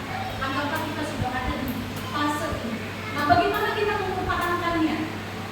Nah, seperti kita saat ini ya, adalah semua pelayan-pelayan Tuhan. Bagaimana kita tetap ada di dalam hati yang terus melayani tadi Ibu Evi dalam doa, doakan semua kita pelayan Tuhan supaya kita menjadi roh yang hati yang tunduk, hati yang taat, terus melayani. Hati yang bertanggung jawab. Bagaimana supaya kita bisa jaga itu terus stabil gitu. Nggak berubah-ubah, moodnya itu nggak muncul dan pergi. Ya, kadang redup, kadang bercahaya. Lagi banyak dompetnya masih terisi tebal, semangat melayani. Udah kempes dompetnya mulai mintok lagi. Nah, nggak gitu dia, stabil dia, konsisten dia. Gimana itu supaya tetap ada dalam keadaan seperti ini? Ada 3 di sini dikatakan. Mengelola pikiran, lalu jalan yang dipilih apa? Jalan kebenaran. Itu di bawah dibilang kan, aku memilih jalan kebenaran, hukum-hukummu telah ditempatkan di hadapan. Tidak ada pilihan lain selain daripada dia memilih jalan Tuhan. Lalu apa? Kehidupan yang diubahkan, jangan menjadi serupa dengan dunia ini. Artinya dia mau hidupnya dari waktu ke waktu, dia komitmen. Kalau bulan ini yang mau menghilangkan dari kebiasaan burukku adalah aku berbohong, maka aku akan berusaha apapun konsekuensinya, aku harus berusaha menjaga supaya aku nggak berbohong. Tetapkan itu. Untuk jujur nggak susah kok sebenarnya, tapi kita yang buat susah sendiri. Saya ada dalam kondisi itu beberapa waktu yang lalu. Saya berbohong gitu ya, saya mau berbohong, tapi dalam otak saya langsung berkata begini, apa susah kalau kamu jujur? Rupanya kalau kamu jujur, kamu mati. Kalau kamu jujur, kamu mengalami kerugian, kan enggak juga. Oke ya, ternyata nggak susah, yang membuat susah itu pikiran kita sendiri. Dan saya memilih untuk mengatakan yang sejujurnya. Bapak Ibu perlu komitmen. Tetap berada di jalan Tuhan itu perlu komitmen. Nah, selanjutnya bagaimana Anda tetap berada di jalan yang benar? Poin-poinnya adalah tetapkanlah waktu yang teratur untuk bersekutu dengan Yesus melalui doa dan dalam kita. Saya percaya gak akan sia-sia Bapak Ibu. Hubungan yang kita bangun dengan Tuhan melalui firman-Nya gak akan sia-sia. Kenali bidang-bidang kebutuhan dan kerentanan spiritual dalam hidup Anda. Apa yang lemah dalam diri kita? Kenali, jujur. Apa yang lemah dalam diri saya? Apa yang kurang? Saya mau Tuhan itu dikoreksi. Saya mau Tuhan itu diubahkan. Tolonglah saya. Lalu pilihlah beberapa ayat Alkitab untuk menunjukkan jalan Tuhan di bidang-bidang ini. Yang lemah ini. Ini gak disukai oleh Tuhan. Nah, kita pilih itu. Kita hafal itu. Kita jadikan spirit untuk mendorong kita untuk tidak lagi yang ada di dalam kelemahan itu. Nah, Pak apa? Saya dengar dari Pak Alfie katanya ada sudah berjalan ini berapa waktu ya? Enggak merokok lagi kan? Ya, seperti itu tadi Bu bulan pertemuan itu tidak sudah memang kemarin itu berhenti itu kan Bu, karena banyak dari saudara kedua pertemuan tadi sekarang kondisi sudah mulai untuk menguasai diri dulu. Ini pertemuan kemarin bagaimana mengatasi mampu atau tidak. Lihat pertemuan tadi bagaimana aku bisa menemukan diri. Tidak aku beri contoh. Sebentar novel wajah dia sebentar untuk novel. Kan bisa menjadi. Jadi itulah pertemuan kemarin. Oke. Ya, mungkin kita bisa pakai ayat tubuhmu adalah baik Roh Kudus, baik Allah. itu masukkan terus ayat itu di dalam pikiran kita. Tubuhku, afirmasi istilahnya, afirmasi diri. Tubuhku adalah doa, tubuhku adalah doa. Sebenarnya bukan hanya merokok aja. Kita makan berlebihan juga itu kita sedang merusak banyak hal. Dan saya di situ saya malu sebenarnya. Kalau saya bisa begini, saya harus begini. Berarti kamu nggak bisa mengendalikan diri. Sampai banyak orang besar. Besar ini jangan dibilang sehat, tanda makmur, tanda diberkati, enggak. Tanda kita rakus. Saya akui aja saya nggak makmur. Tanda saya rakus. Nah kalau saya rakus, berarti saya sudah memasukkan semua makanan-makanan yang membuat baik apa dalam diri saya rusak. Dengan banyak makan apa yang terjadi? Obesitas larinya apa? Gula, kolesterol, apa lagi? Semua penyakit betul. Jadi jangan pikir hanya merokok, makan berlebihan itu. Apapun yang berlebihan itu merusak banyak. Amin.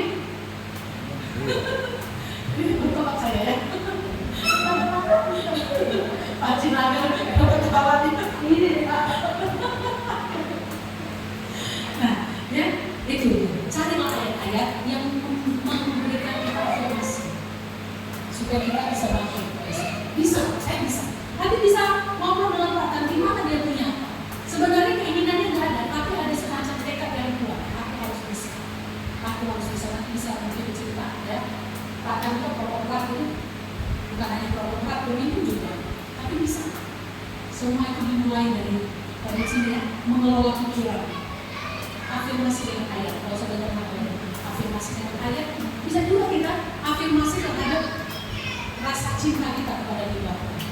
Berapa uang yang kubakar ini, seandainya ini kuubah menjadi susu buat anakku, nasi untuk anakku, untuk sekolah anakku, masa depan anakku. Kalau kita ubah mindset kita, afirmasi diri kita, bisa. Kenapa orang sakit tiba-tiba bisa berhenti merokok? Kenapa? Saya minta maaf, contohnya dulu Pak Mandur, gak apa-apa ya Pak, Bapak kan sudah merdeka di situ kan. Dulu Pak Mandur disuruh berhenti merokok nggak bisa, susah ya Pak. Tapi ada satu momen yang pernah diizinkan terjadi, penyakit menyerang. Dokter sudah mengatakan ini serius Pak. Pertama masih apa ya Bu ya? Masih setelah bayi sedikit, masih tetap merokok. Tapi rupanya dia naik lebih serius. Baru itulah buat Pak Mandur akhirnya kapok nggak lagi mau merokok. Sampai sekarang Pak. Itu pertama ya. Paling tidak ya itu bisa jadi juga alasan kita mendorong kita ya, saya nggak mau lagi merokok karena saya cinta sama anak saya cinta sama keluarga saya mau memberi yang terbaik. Ada yang kisah-kisah sukses seorang lelaki berhenti merokok, memancing semangatnya dia buat di dalam sebuah apa namanya itu tempat air itu apa namanya galon air ya. Di setiap dia mau merokok, dia anggap mau merokok, nah dia masukkan di situ. Anggap dia sudah merokok. Rupanya uangnya banyak, dia bisa entah apa lah. Nah, jadi seperti itu mungkin bisa menjadi tips yang bisa kita pakai. Kan dia bilang, pilihlah ayat-ayat Alkitab yang menunjukkan jalan Tuhan di bidang-bidang ini. Dan bisa juga ditambahkan tadi afirmasi diri dalam apa yang lain. Lalu hafalkan dan renungkan ayat-ayat setiap hari untuk mendapatkan motivasi, koreksi dan petunjuk. Nah, makanya kita hafalkan ayat-ayat yang cocok untuk bidang-bidang yang masih lemah dalam diri kita, supaya itu menjadi motivasi. Orang dunia aja tahu mempraktekkan hal ini, tetapi untuk bisnisnya, untuk prestasinya, untuk kesuksesannya. Tadi malam saya baru bicara sama Nadine gitu. Kami lihat orang kan masih muda, dia punya rumah cantik sekali. Nadine, kamu bisa deh. Mama, aku pakai gitu rumahku nanti bisa. Caranya bagaimana? Afirmasi diri, cari gambar yang rumahnya mewah, lalu taruh di dinding kamarmu tiap hari. Kamu berdoa, tempatkan tangan, Tuhan berkati aku rindu punya rumah seperti ini. Dapat, karena kami pernah melakukan itu. Dia seperti orang gila juga, tapi saya bilang ini pernyataan iman. Di kamar kami itu, di balik pintu kamar kami besar itu, situ ada rumah, ada mobil lengkap. Kami doakan. Ketika kami berdoa, otak kami masuk, itu membangkitkan semangat kami, motivasi kami. Akhirnya kami gak bermalas-malasan, mulai semangat cari duit. Akhirnya duit datang, kita bisa beli rumah, kita bisa beli mobil. Dunia aja tahu loh motivasi itu. Dunia aja tahu bagaimana mengafirmasi diri kita supaya muncul motivasi. Kalau bahasa mereka alam semesta mendukung, tapi bahasa kita anak Tuhan, Tuhan Yesus memberkati. Jadi bisa motivasi diri kita, cari ayat-ayat yang mendukung. Bahwa rancangan Tuhan adalah rancangan damai sejahtera, bukan rancangan kecelakaan. Kita berkatakan itu untuk memotivasi kita. Amin di sini. Ya, puji nama Tuhan. Terus bersikap pekalah untuk menaati bisikan Roh Kudus. Ya, jangan keraskan hatimu ketika Roh Kudus mengingatkan. Jangan ulangi lagi. Peka dengan itu, langsung tinggalkan. Jangan lawan dia, tapi turutilah, taatilah, tunduklah terhadap suara atau bisikan Roh Kudus yang datang di dalam pikiran maupun hati kita. Pertahankan hubungan yang aktif dengan orang-orang Kristen yang lainnya, yang mana Anda dapat berbagi kesaksian. Ya, penting bagi kita untuk memiliki komunitas yang sehat, komunitas yang saling mendukung dan kita bebas untuk bersaksi. Ya, jangan kita bersaksi di tengah orang-orang yang belum sungguh-sungguh percaya sama Tuhan. Nanti kesaksian kita ini jadi olok-olokan, kesaksian kita jadi tertawaan. Bencong kau, ngapain kau merokok? Yang nggak merokok itu bencong katanya. Padahal yang merokoknya bencong. Pergilah ke lapangan segitiga sana. Siapa yang bisa lihat yang merokok di sana? Para bencong. Jadi kadang-kadang kan seperti itu. Nah, kita cari komunitas yang sehat, yang bisa membuat kita bebas untuk bisa bercerita tentang kebaikan kebesaran Tuhan dalam hidup kita. Kalau kita ada di dalam kehidupan yang tetap berjalan di dalam Tuhan, maka di dalam kehidupan kita ini berdiam Yesus Kristus. Ketika Yesus Kristus berdiam di dalam diri kita, maka doa menjadi sesuatu yang tidak bisa kita tidak lakukan. Kita akan menunjukkan kesaksian yang terus-menerus yang baik kepada orang lain. Kita akan terus dituntun oleh kitab suci dan kita akan setia di dalam persekutuan yang ada. Seperti yang dikatakan oleh kitab Ibrani 10 ayat 24-26. Janganlah engkau menjauhkan diri dari pertemuan-pertemuan ibadah seperti yang dibiasakan oleh beberapa orang. Kalau ada Kristus di dalam hati kita, maka ya roda kehidupan yang terjadi atau siklus yang terjadi dalam kehidupan orang yang sungguh-sungguh menghidupi hidup di jalan Tuhan, maka inilah yang akan terjadi. Ada doa, ada kesaksian, ada kitab suci, ada persekutuan. Dia tidak akan susah kalau diajak untuk bersekutu. Tidak akan ada alasan-alasan yang dia katakan untuk menolak persekutuan. Dia akan senang ikut di dalam persekutuan yang ada. Nah, selanjutnya ini adalah bagian terakhir. Bagian terakhir itu adalah renungan dan penerapan. Nah, renungan dan penerapan ini saya jadikan PR aja untuk kita semuanya. Nanti tolong dibaca di rumah. Lalu nanti di situ isilah ya pertanyaan-pertanyaan itu dan pertanyaan itu dengan jawaban yang Bapak Ibu bisa jawab sesuai dengan ketujuh ayat yang ada. Ya. Contoh misalnya, konsep Anda tentang Tuhan mempengaruhi segala sesuatu yang Anda lakukan. Dalam pikiran Anda, siapa itu Tuhan dan apa tanggung jawab Anda kepadanya? Jawaban situ. Lalu di tempat yang disediakan, rangkumlah secara singkat pemikiran utama dari ayat berikut ini. Dari ayat Yesaya 41 ayat 10, rangkum dulu.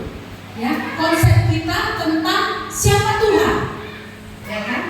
Dan apa tanggung jawab kita kepada Dia.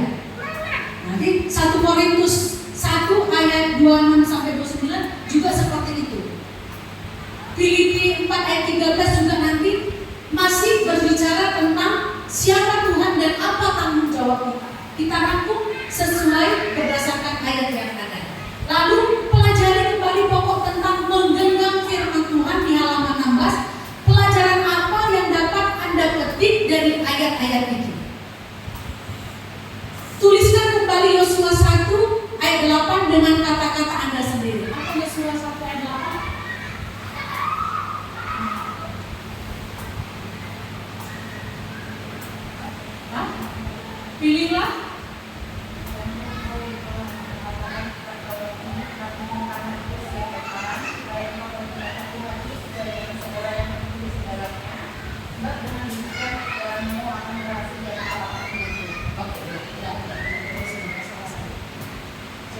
Alhamdulillah kepada saya ya, janganlah engkau lupa memperkatakan kata ini dan bla bla bla bla ya. Jadi seperti itu nanti kita mengisi pertanyaan-pertanyaan yang ada.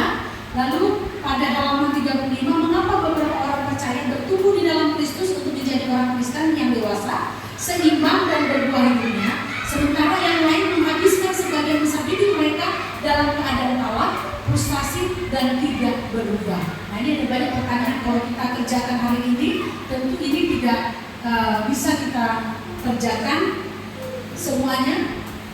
Tapi saya kasih kita kesempatan untuk merenung. Ini jadikan perenungan kita besok pagi di rumah kita masing-masing, ya, pagi-pagi hari apa ya? Hari Senin depan ya, sampai hari Senin depan nanti saya mau lihat kita sudah kerjakan ya. Ini jadikan PR bertahap aja. Hari Senin, besok hari apa? Selasa ya.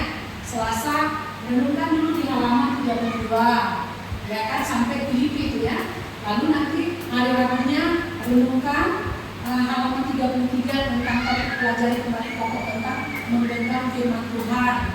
Nah, jadi sampai 1 minggu kita ketemu hari Senin, masuk nanti di sesi kedua, pelajaran kedua tentang kesaksian Kristen. Baru kita bisa bicara tentang bersaksi. Bagaimana kesaksian orang Kristen? Nah, kesaksian orang Kristen itu diawali dulu dengan yang pertama tadi, menggenggam firman Tuhan dan menggenggam tangan Tuhan. Ya, menggenggam firman Tuhan, menggenggam tangan Tuhan. Kita nggak bisa lepas dari itu, supaya kehidupan Kristen kita lebih efektif. Amin.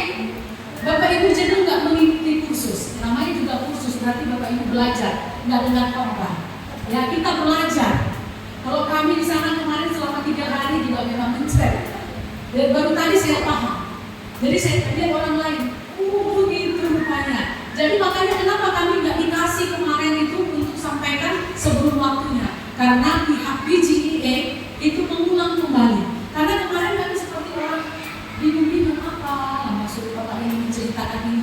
Kami semua pendeta-pendeta juga bingung, nggak ngerti maksudnya. Apalagi dengan keterbatasan literasi ya, memahami mereka, bahasa mereka juga agak kaku ya.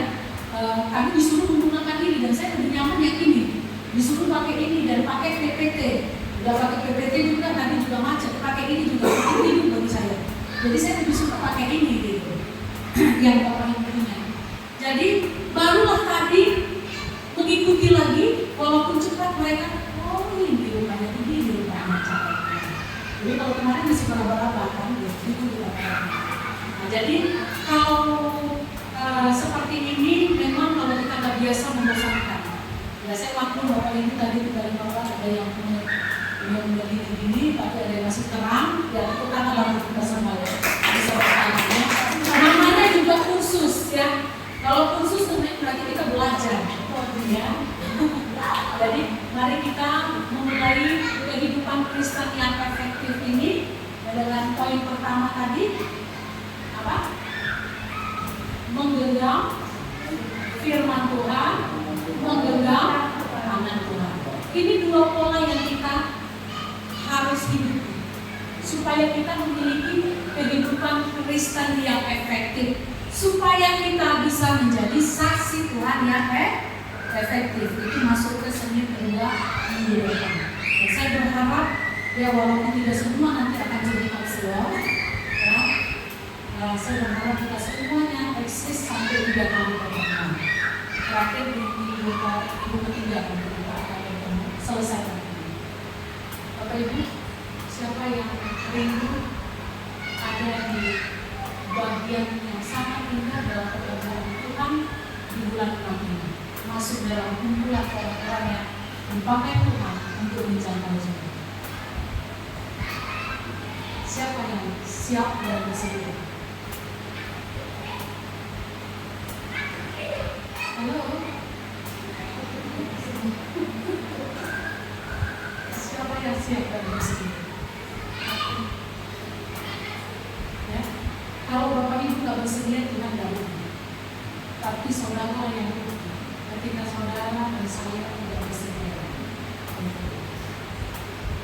Jangan percuma darahnya tertuang di atas kayu salib, ya, nyawanya melayang demi penebusan dosa. Kita telah ditebus dengan harga yang sangat mahal. Dia mau darah yang tertumpah bukan untuk saya saja, bukan untuk kita saja, tapi untuk seluruh kita. Seperti kehidupannya, pergi, jadikanlah semua bangsa. Jangan jadikan kelemahan kita menjadi pembatas kita melalui. Untuk itu hari ini kita mempersiapkan diri kita ke arah itu. Ya. Untuk itu 4K ini, apa 4K tadi? Kursus, kehidupan dan kesaksian Kristen. Ini dipersiapkan supaya kita bisa melenggang dengan baik menuju gelanggang penginjilan yang Tuhan sudah siapkan di depan kita. Lalu ini apa? Saya cari-cari videonya di Kamboja. Itu luar biasa spektakuler. Orang yang datang itu kan orang-orang ateis. Yang datang itu tidak tahu lagi saya. Banyaknya luar biasa. Dan mereka menyaksikan. Mereka bilang kami tidak percaya Yesus, tapi mendengar firman Tuhan yang disampaikan. Saya memutuskan untuk menerima Tuhan Yesus sebagai Tuhan dan Juru Selamat. Bapak Ibu akan senang dengan tiba-tiba orang bersaksi. Saya adalah orang Muslim yang tapi jika saya menenangkan diri, Tuhan mengirim dia entah melalui siapa, dan dia mengakui Tuhan Yesus sebagai Tuhan dan Juru Selamat. Bapak Ibu nanti mau lihat video yang saya kirim di grup jemaat.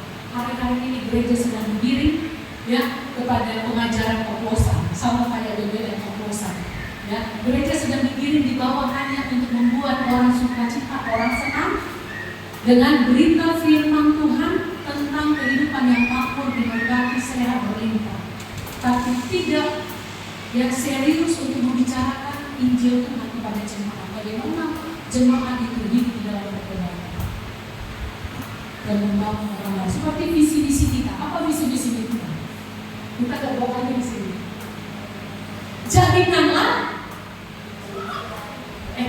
Jadikanlah jemaat Kristen sejati. Kristen sejati itu apa?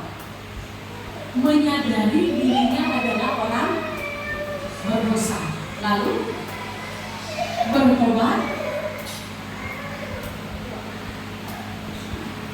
lalu berubah. Kan itu visi-misi gereja GKIN yang dulu dan itu belum berubah, yang dibuat oleh Bapak Arwah Pendeta.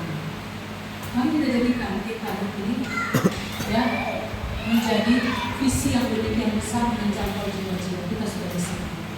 Puji nama Tuhan, mari kita berdoa. Bapa, di dalam nama Tuhan Yesus kami bersyukur hari ini karena memberikan kami kesabaran untuk mendengarkan hal ini. Tolonglah kami, berikanlah dan taruh hasrat di dalam hati kami, karena kami tidak bisa memaksakan kalau bukan Roh Kudus yang bekerja. Sebab itu kami minta dan menyembah Roh Kudus menguasai hati dan pikiran kami untuk ada di dalamnya, dan kami bisa menerima panggilan Tuhan untuk kami bisa dipakai menjadi orang Tuhan membawa jiwa-jiwa dari Tuhan. Terima kasih Bapak.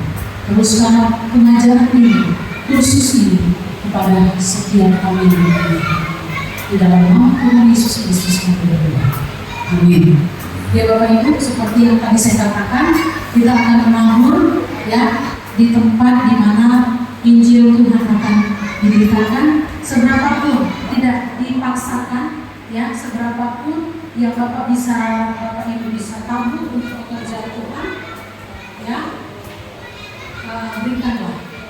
Pakai itu aja lah, ini nanti bisa kita simpan ya di kantong, kasih apanya amplopnya. Nanti saya minta tolong Ibu Lina ya menjadi wakil saya. Nanti transfer. Udahlah Ibu. Oke. Berilah yang baik, berilah yang baik. Tuhan sudah memberikan yang terbaik. Apa yang kami berilah sekarang. Tuhan pasti bawaskan dan berbakti kau selamanya. Berilah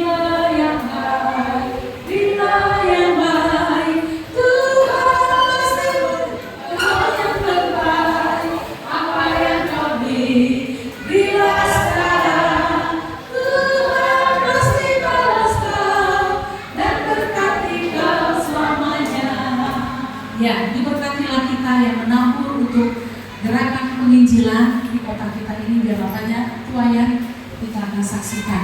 Nah, sebelum kita bubar, kita sudah selesai Bapak Ibu ya. Sebelum kita bubar, mari tolong isi di sini formulirnya. Untuk besok saya akan kembalikan ke pihak panitia.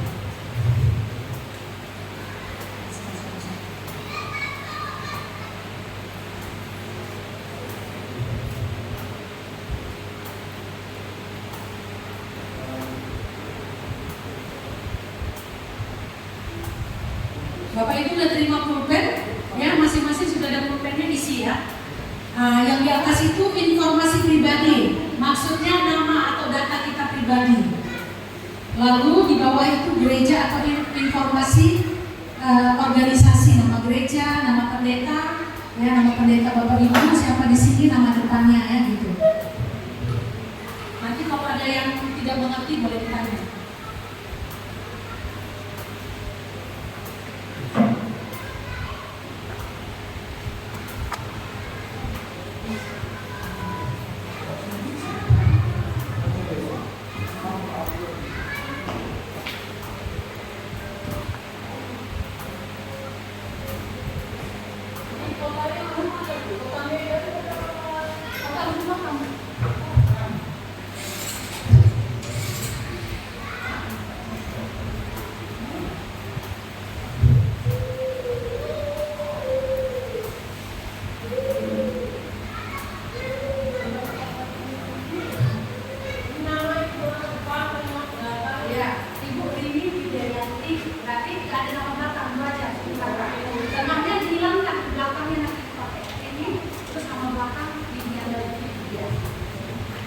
Tapi kalau ada 3 suku kata, berarti 3-3 diisi.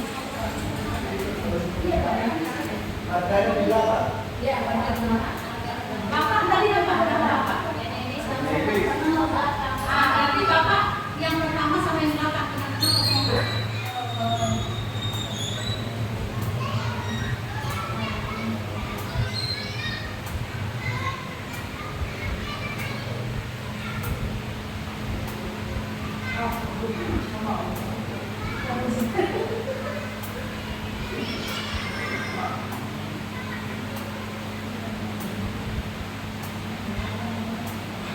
Akun Andreas yang kita nanti kumpulkan itu diperlukan oleh panitia untuk penyediaan bus. Jadi ya mohon nanti segera dikumpulkan menentukan berapa bus yang disiapkan untuk dilakukan.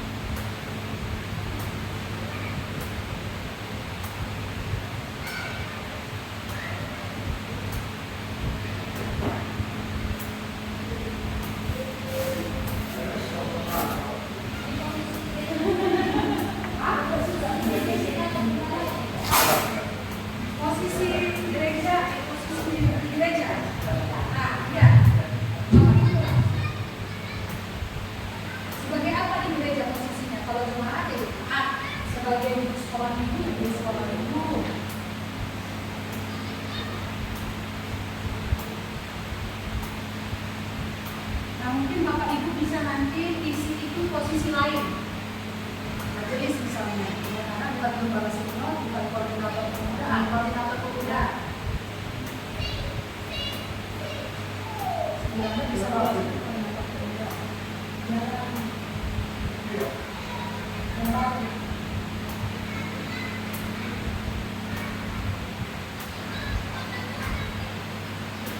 Saya buat kehadiran rata-rata tidak ada 70 sampai 80. Bisa gampang aja lah.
Kalau sini alamatnya Jalan Sunda, Gang Baru, Dusun 3, Desa Bandaran Baru, Belakang Gang Sunda.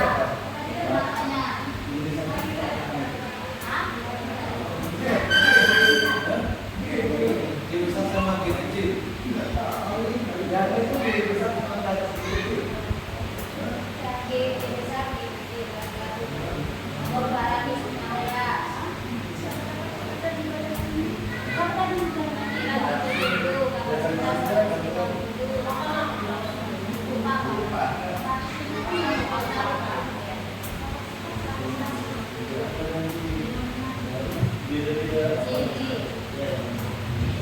Alamat itu bisa mengenai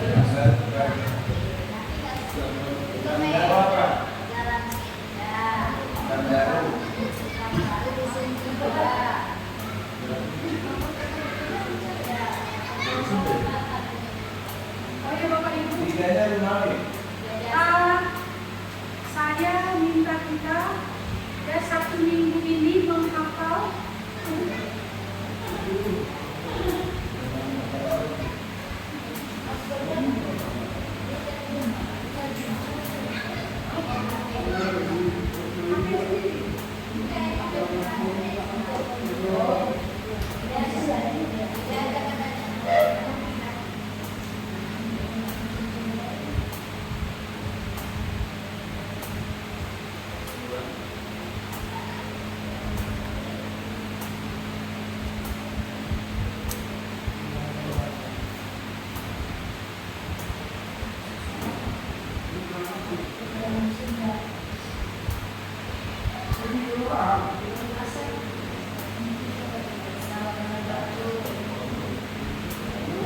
Bapak Ibu, PR-nya nanti saya akan kasih hadiah.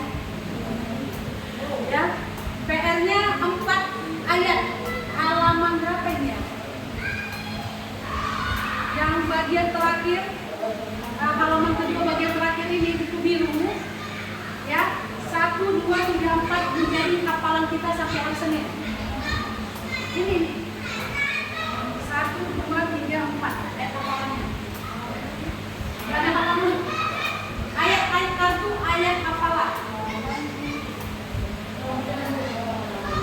Gak ada halaman. Gak tahu. Iya, kenapa? Sampai Senin ya. Terakhir.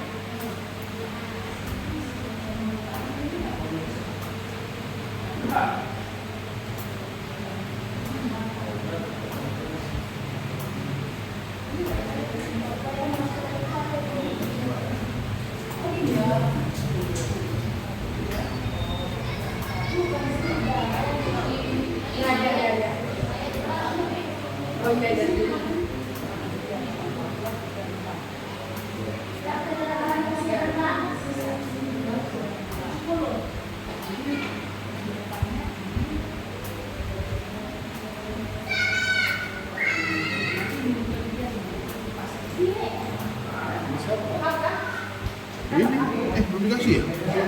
Kalian? Kalian? Kalian belum?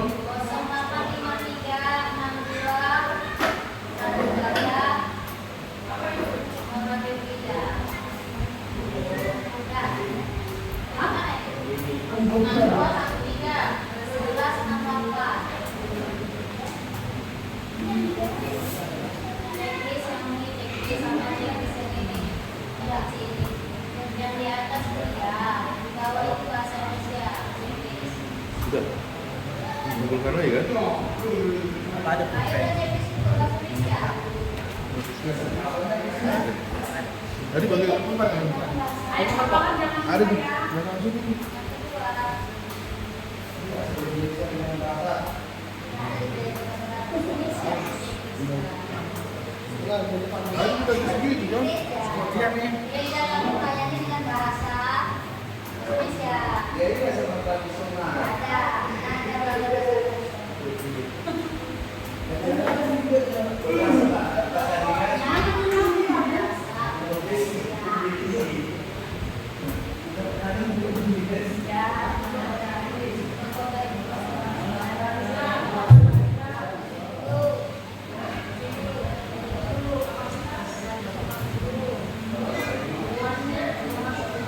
Ini sampai 80 gitu.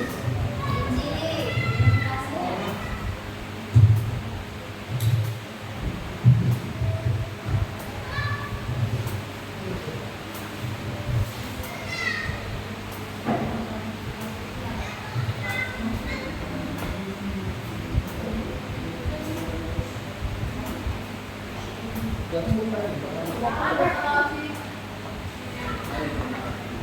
siapa kita? Udah kan? Alen. Olin. Udah nih.